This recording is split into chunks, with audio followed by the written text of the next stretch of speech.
So summer హాలిడేస్ని పిల్లలు ఎలా utilise చేసుకోవాలి, పేరెంట్స్ వాళ్ళని ఎలా గైడ్ చేయాలి అనేది.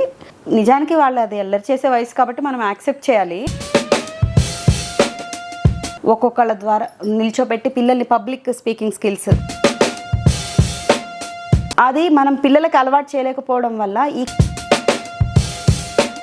నేర్చుకోవాలి అని కూర్చుని రోజు మళ్ళీ ఇప్పుడు 4th క్లాస్ అయిపోయింది 5th క్లాస్కి వచ్చి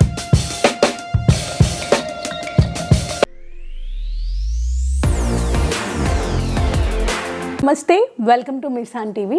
సో ఇవాళ మనతో మాట్లాడడానికి బోలెడన్ని విషయాలు పంచుకోవడానికి మోటివేషనల్ స్పీకర్ విజయ గారు మనతో పాటు ఉన్నారు. మనం ఇంకెందుకు ఆలస్యం, చాలా విషయాలు మనం తెలుసుకోవాల్సినవి ఉన్నాయి, తెలియాల్సినవి ఉన్నాయి. అవన్నీ ఆవిడ మాటల్లో విని తెలుసుకుంటే ఇంకా బాగుంటుందన్న ఉద్దేశంతో ఆవిడని పిలవడం జరిగింది. మనం ఇంకెందుకు ఆలస్యం మాట్లాడేద్దాం. బాగా మెయిన్ ఏంటంటే సమ్మర్ నడుస్తుంది. సమ్మర్ అంటే చిన్నపిల్లలకి చాలా ఎంజాయ్మెంట్ అనమాట. జాబ్ చేసే వాళ్ళ మనకు కూడా అనిపిస్తుంది, అబ్బా మనం చిన్నపిల్లలం అయితే హ్యాపీగా చల్లగా ఇంట్లో ఉండేవాళ్ళం, లేకపోతే ఆడుకునేవాళ్ళం. ఇవి కొన్ని పాత మెమరీస్ అన్నీ వస్తూ ఉంటుంటాయి. బట్ పిల్లలకి ఎంజాయ్మెంట్ అనేది సమ్మర్ హాలిడేస్లోనే స్టార్ట్ అవుతుంది. అండ్ అలాగే వాళ్ళకి వడదెబ్బలు కొట్టడం అలాంటివి జరుగుతుంటాయి. పక్కింటి వాళ్ళ దగ్గర నుంచి వీళ్ళ దగ్గర నుంచి మీకు కంప్లైంట్స్ రేస్ అవుతూ ఉంటాయి బోలెడు. సో సమ్మర్ హాలిడేస్ని పిల్లలు ఎలా యూటిలైజ్ చేసుకోవాలి, పేరెంట్స్ వాళ్ళని ఎలా గైడ్ చేయాలి అనేది ఒక టాపిక్ ఇది. అంటే యాక్చువల్గా సమ్మర్ హాలిడేస్ నిజంగా పిల్లలకి ఇప్పటిదాకా చదువులతో స్ట్రెస్ కదా, ఇప్పుడు ఒకేసారి ఇంత ఖాళీ టైం ఏం చేసుకోవాలో అర్థం కాని స్ట్రెస్ అనమాట. అందుకని పిల్లలు బాగా అల్లరి చేస్తారు. నిజానికి వాళ్ళు అది అల్లరి చేసే వయసు కాబట్టి మనం యాక్సెప్ట్ చేయాలి. కాకపోతే మీరు అన్నట్టు నైబర్స్కి వాళ్ళకి డిస్టర్బెన్స్, ప్లస్ హార్ట్ పేషెంట్స్ ఉంటారు, ఆల్రెడీ పేషెంట్స్ ఈ వడదెబ్బ వల్ల వీటి వల్ల పేషెంట్స్ అయిన వాళ్ళు ఉంటారు, చంటి పిల్లలు ఉంటారు, వాళ్ళందరూ కూడా ఇబ్బంది పడతారు. కాబట్టి పిల్లల్ని ఎలా మనం పాజిటివ్గా ఎంగేజ్మెంట్ ఎలా అంటే, ముందు పేరెంట్స్ కనుక ఫ్రీ ఉంటే వాళ్ళే ప్లాన్ చేసుకోవచ్చు. అదర్వైజ్ ప్రతి కమ్యూనిటీలో ఇది మళ్ళీ ఇంకొక ఎంప్లాయ్మెంట్ ఆపర్చునిటీ. ఇక్కడ ప్రతి కమ్యూనిటీలో ఇంటి నుండి ఉండి అంటే జాబ్ చేయని లేడీస్ ఉంటారు కదా, హోమ్ మేకర్స్, వాళ్ళు ప్లాన్ చేసుకోవచ్చు. సమ్మర్ని మంచి ఇన్కమ్ సోర్స్ చేసుకోవచ్చు. సమ్మర్ క్యాంప్లా ప్లాన్ చేసుకొని, సమ్మర్ క్యాంపు లిమిటెడ్ నెంబర్స్, మీరు మీ హాల్లో ఒక 20 మెంబర్స్ని అకామిడేట్ చేయగలిగితే 20 మెంబర్స్కి మార్నింగ్ 10 నుంచి 1 వరకు పిల్లల్ని మీరు ఎంగేజ్ చేయగలిగితే 1 తర్వాత వాడి ఇంటికి వెళ్ళి ఎలాగో భోజనం చేసి అలసిపోయి ఉంటాడు కాబట్టి పడుకుంటాడు. ఈవినింగ్ లేచాక outdoor play is allowed. Morning ఎండకు ఆడితే రిస్క్ కాబట్టి ఈ 10 to 1 సమ్మర్ క్యాంపు. ఈ సమ్మర్ క్యాంప్ ఎలా ప్లాన్ చేసుకోవచ్చు అంటే, ఈ హోమ్ మేకర్స్ ఎవరైతే ఉన్నారో వీళ్ళు 10 కల్లా వీళ్ళ ఇంట్లో జెంట్స్ ఆఫీస్కి వెళ్ళిపోవడము, ఇంటి పనులు అయిపోతాయి కాబట్టి కూర్చోబెట్టి, ఇప్పుడు తెలుగు ఎవరికి రావట్లేదు, చక్కగా తెలుగు పద్యాలు నేర్పించడము, ఒక్కొక్కళ్ళ ద్వారా నిల్చోబెట్టి పిల్లల్ని పబ్లిక్ స్పీకింగ్ స్కిల్స్ అది చాలా ఇంపార్టెంట్ ఇప్పుడు జనరేషన్కి. సో రోజు ఒక టాపిక్ మీద అందరినీ మాట్లాడుకుని ఇంటి దగ్గర ప్రిపేర్ అయ్యి రమ్మంటాము. అందరు పిల్లలు కూర్చుంటారు, ఒకళ్ళు లేచి మాట్లాడతారు, కాంపిటీషన్ లా ఉంటుంది, స్టేజ్ ఫియర్ తగ్గుతుంది. అలాగే ఆర్ట్ అండ్ క్రాఫ్ట్ వర్క్స్ మీరు నేర్చుకోవచ్చు, యూట్యూబ్లో దొరికిపోతాయి. మనం ఒకటి నేర్చుకొని అది రేపటి క్లాస్లో పిల్లలకి నేర్పిస్తాం. సో మనమేం ఫీ పే చేయట్లేదు. బట్ ఈ పిల్లల్ని 10 to 1 ఎంగేజ్ చేసినందుకు మనం పేరెంట్స్ దగ్గర నామినల్ ఫీ 2000, వాళ్ళేం డ్రాప్ పికప్ అవసరం లేదు, లంచ్ బాక్స్ ప్యాకింగ్ అవసరం లేదు కాబట్టి 2000 మంత్లీ అలా ఛార్జ్ చేసి ఎంగేజ్ చేయగలిగితే పిల్లలు కొన్ని నేర్చుకుంటారు. తెలుగు పద్యం ఛాలెంజ్ పెట్టాలి, లైక్ ఈ 30 రోజులు 30 పద్యాలు మీ పిల్లలకి నేను నేర్పిస్తాను, 30 శ్లోకాలు నేర్పిస్తాను, లేదా 30 టాపిక్స్ మీద అనర్గళంగా మాట్లాడడం నేర్పిస్తాను. ఇలా మీరు ఒక ప్రపోజల్తో కనుక వెళ్ళగలిగితే పిల్లలు పాజిటివ్గా ఎంగేజ్ అవుతారు. వీళ్ళలో కాంపిటేటివ్ స్పిరిట్ పెరుగుతుంది. ఇవాళ వేడి పద్యం బాగా చెప్పగానే టీచర్ అప్రిషియేట్ చేసింది, ఆంటీ అప్రిషియేట్ చేసింది, క్యాంప్ కండక్ట్ చేసిన ఆంటీ, నెక్స్ట్ డే వాడు ఇంకొంచెం కష్టపడి ఇంకొకడు ఇంకా మంచి పద్యం నేర్చుకొని వస్తాడు. నెక్స్ట్ మనం ఒకటి ఇక్కడ నేర్పిస్తున్నది కాక వేమన శతకం నేర్పుతున్నాం అనుకోండి, వేమన శతకంలో నేను ఈ పద్యం నేర్పిస్తున్నాను, నెక్స్ట్ మీరు ఒకటి నేర్చుకొని రండి అంటే వీడి ఇంటికి వెళ్ళాక కూడా ఒక 1 hour బుక్ మీద ఉంటాడు. ఫ్యామిలీ పేరెంట్స్ అడుగుతారు, ఒకవేళ పేరెంట్స్ సపోర్ట్ లేకపోతే గూగుల్ చేసినా సరే వాడు ఒక పద్యం నేర్చుకొని వస్తాడు. సో మెమరీ స్కిల్ పెరుగుతుంది. పిల్లలకి నేర్చుకోవడాన్ని నేర్పాలి, సబ్జెక్ట్ కాదు మనం నేర్పాలి. కొత్త విషయాన్ని నేర్చుకోవడానికి యాంగ్జైటీ క్రియేట్ చేయాలి.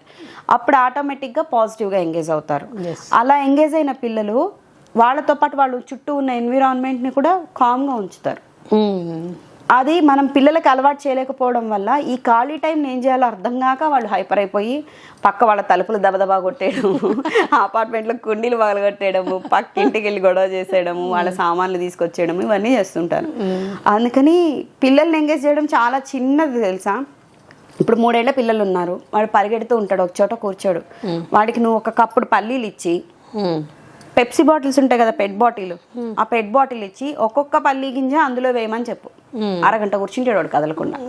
అది వేస్తే వాడికి ఇష్టమైనది ఏదో ఫుడ్ ఐటమ్ ఇస్తాను అని చెప్తే. అలాగే సమ్మర్ లో పిల్లలు అన్నం సరిగా తినరు, ఎండ వేడికి ఎక్కువ లిక్విడ్స్ మీద ఆధారపడతారు.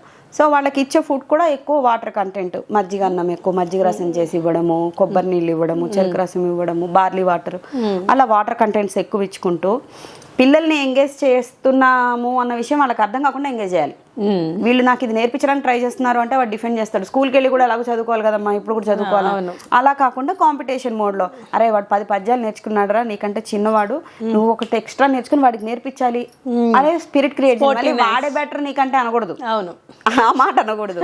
నువ్వు వాడు 10 నేర్చుకున్నాడు కదా, నువ్వు వాడికంటే పెద్దోడు కూడా కనీసం నీకు 12 వస్తాయి, నువ్వు నేర్చుకుంటూ నువ్వు ఎఫర్ట్స్ పెట్టు అంతే అని చెప్పాలి. ఇవి కాక స్పెషల్ ఇవి ఉంటాయి కదా క్లాసెస్, మ్యూజిక్ క్లాసెస్ అని, డాన్స్ క్లాసెస్ అని, స్పోర్ట్స్, స్విమ్మింగ్ క్లాసెస్ అని. సమ్మర్ లో మాత్రమే మనం స్విమ్మింగ్ క్లాస్ కి పంపగలం, తర్వాత జలుబులు దగ్గులు పంపించలేము. కాబట్టి ఈ సమ్మర్ టైం యూస్ చేసుకొని స్విమ్మింగ్ నేర్పించవచ్చు. స్విమ్మింగ్ మంచి ఎక్సర్సైజ్, పిల్లలకి ఫిజికల్ గ్రోత్ కూడా బాగుంటుంది, వస్తుంది. అట్లా పిల్లల్ని ఆ వైపు డైవర్ట్ చేయాలి. కానీ అల్లరి చేస్తున్నారని కంప్లైంట్లు చేయడం, లేకపోతే మొత్తం కమ్యూనిటీ కంప్లైంట్ బాక్స్ నింపేయడం వల్ల ప్రయోజనం ఉండదు. నేను ఏ రకంగా ఈ సమస్యను తగ్గించగలను అని ఎవరైనా రిటైర్డ్ పీపుల్ కూడా ఉంటారు కదా కమ్యూనిటీలో, వాళ్ళని అడిగితే వాళ్ళు వచ్చి రోజు అరగంట టైం ఇవ్వండి అంకల్, వచ్చి స్టోరీ చెప్పండి పిల్లలకంటే వాళ్ళు వస్తారు సరదాగా. చక్కగా ఆ 10 to 1 లేకపోతే ఈవినింగ్ 4 to 5 వాళ్ళ చేత స్టోరీ టెల్లింగ్ సెషన్ పెట్టించి పిల్లలకి భగవద్గీతలో రామాయణంలోదో ఒక కథ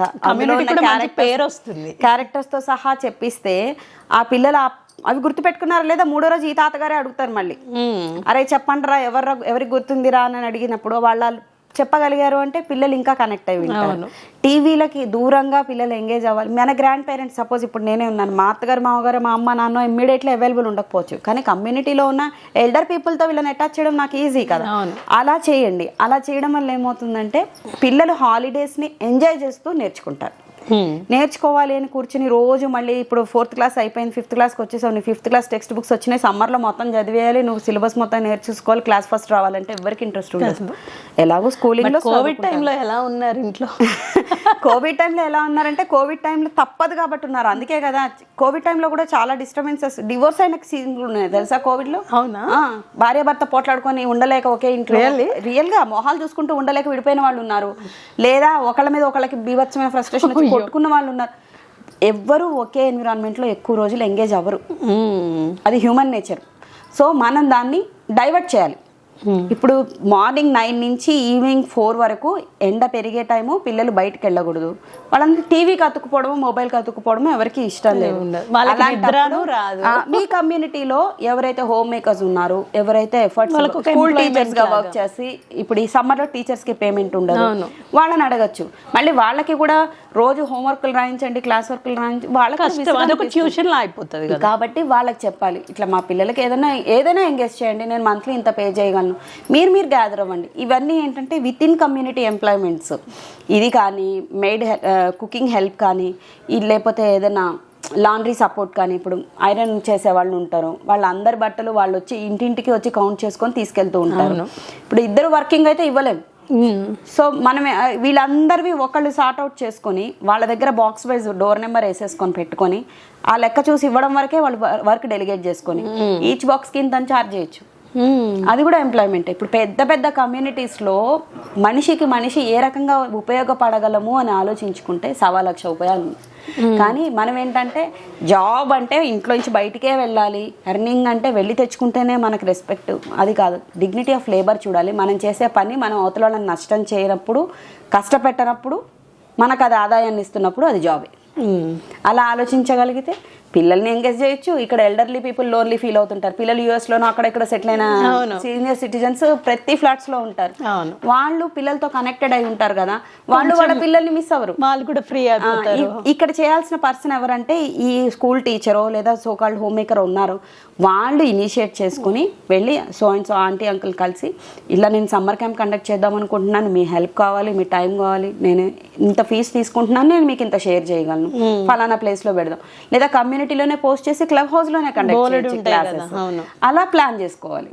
ఇది ఎవరికి వాళ్ళు ఇండివిజువల్ గా కూర్చొని ఆలోచిస్తే, ఇప్పుడు ఇది నా ఒక్కదాని బుర్రలో వచ్చిన ఆలోచన, ఇలా 10 మంది కూర్చొని ఆలోచించినప్పుడు కమ్యూనిటీలో ఇంకా చాలా గొప్ప ఆలోచన, పిల్లలకి చాలా చాలా మంచి ఇట్లా ఎండ్ సమ్మర్ ఎప్పుడు వస్తుందా అని ఎదురు చూసే పరిస్థితిలో పిల్లలు అల్లరి కోసం కాదు ఇంకా కొత్తవి నేర్చుకోవచ్చు, మా కమ్యూనిటీలో మేము ఇంత బాగా కలిసి ఉంటాము అనే థింకింగ్ పెరుగుతుంది పిల్లలకి. బట్ సమ్మర్ అంటే మనం భయం వేస్తుందమ్మో, ఎండ దెబ్బ కొట్టిద్దేమో అది ఇది అని. పిల్లలకు మాత్రం పిల్లలకి మనం కూడా చాలా చల్లగా ఉంటది. మేము కూడా చిన్నప్పుడు అంతే అనుష, చెట్లు ఎక్కేవాళ్ళం, మనకు కూడా చల్లగా అనిపిస్తుంది సమ్మర్ అనగానే. సమ్మర్ అనేది మన ఇండియన్ సైకాలజీలో ఒక రిఫ్రెష్మెంట్ పీరియడ్. ఎందుకంటే మనకి వ్యవసాయ ఆధారిత కుటుంబాలు ఎక్కువ ఉండేవి ఒకప్పుడు, మన లైఫ్ స్టైలే అది ఉండేది. సో మనకేంటంటే ఇప్పుడు ఇదే బ్రేక్, అందుకని మైండ్ రిలాక్స్ మోడ్కి వెళ్ళిపోయేది. మనం వృత్తులు మార్చుకున్నాము కానీ మనస్తత్వాలు మార్చుకోలేకపోయాం. అందుకని సమ్మర్ రాగానే అందరం హాలిడే మూడ్కి వెళ్ళిపోతాం. హాలిడే మూడ్కి వెళ్ళడం ఫైన్, బట్ లెర్నింగ్ ఆపకూడదు. లెర్నింగ్ అనేది ఇప్పుడు పుస్తకం తీసుకొని పెన్ను తీసుకొని చదివే చదువు కాకుండా నేచర్ నుంచి ఎంత నేర్చుకోవచ్చు. సమ్మర్లో కొంచెం కేర్ఫుల్గా పెంచగలిగితే కొన్ని మొక్కలు బాగా పెరుగుతాయి. ఆ రకమైన మొక్కలు పిల్లల చేత పెంచడం. చూసావా, నువ్వు ఫలానా తారీఖుని వేసావు, 1 వీక్ తర్వాత దాని గ్రోత్ ఎలా ఉంది, నోట్స్ రాయి. నెక్స్ట్ సమ్మర్ కి దీని గ్రోత్ ఎలా ఉండొచ్చు ఎస్యూమ్ చేసి రాయి. ఆ డేట్ ను మళ్ళీ రిఫర్ చేయి. అలా పిల్లలకి నేర్పిస్తే అబ్జర్వేషన్ స్కిల్స్ పెరుగుతాయి, నెక్స్ట్ రైటింగ్ స్కిల్స్ పెరుగుతాయి. ఈ రెండింటిని వేరే వాళ్ళకి ఎక్స్ప్లెయిన్ చేయడం ద్వారా కమ్యూనికేషన్ స్కిల్స్ పెరుగుతాయి. ఇవన్నీ కూడా మనం ఏం పెద్ద పెద్ద ఎఫర్ట్స్ లేకుండానే చేయొచ్చు. కలరింగ్, నేను మా పిల్లలతో కూర్చొని కలరింగ్ చేస్తాను యాక్టివిటీస్. ఈ మనకు ఆన్లైన్లో అమెజాన్లో అట్లా బుక్స్ దొరుకుతాయి కదా, అవి తెప్పించి కూర్చొని చేస్తాను. షేడ్స్ అబ్జర్వ్ చేయడం వస్తుంది. ఈచ్ అండ్ ఎవ్రీ కలర్ కి ఒక 12 షేడ్స్ దొరుకుతాయి. ఆ 12 షేడ్స్ ని అబ్జర్వ్ చేయడం వస్తుంది. ముందు అంతసేపు వాళ్ళు కదలకుండా అక్కడ కూర్చుంటారు ఆ పర్టికులర్ డ్రాయింగ్ అయిపోయే వరకు. అంతసేపు మనతో ఏవో కబుర్లు చెప్తూ ఉంటారు, మనం వాళ్ళతో కమ్యూనికేట్ అవుతూ ఉంటాం. ఇద్దరి మధ్య ఇంటర్పర్సనల్ స్కిల్స్ పెరుగుతాయి. నెక్స్ట్ ఇంటిమసీ పెరుగుతుంది. అమ్మతో ఇది చెప్పచ్చు, ప్రాబ్లం లేదు, అమ్మ పాజిటివ్ గానే తీసుకుంటుంది అనే కాన్ఫిడెన్స్ మన మీద వాళ్ళకి ఏర్పడుతుంది.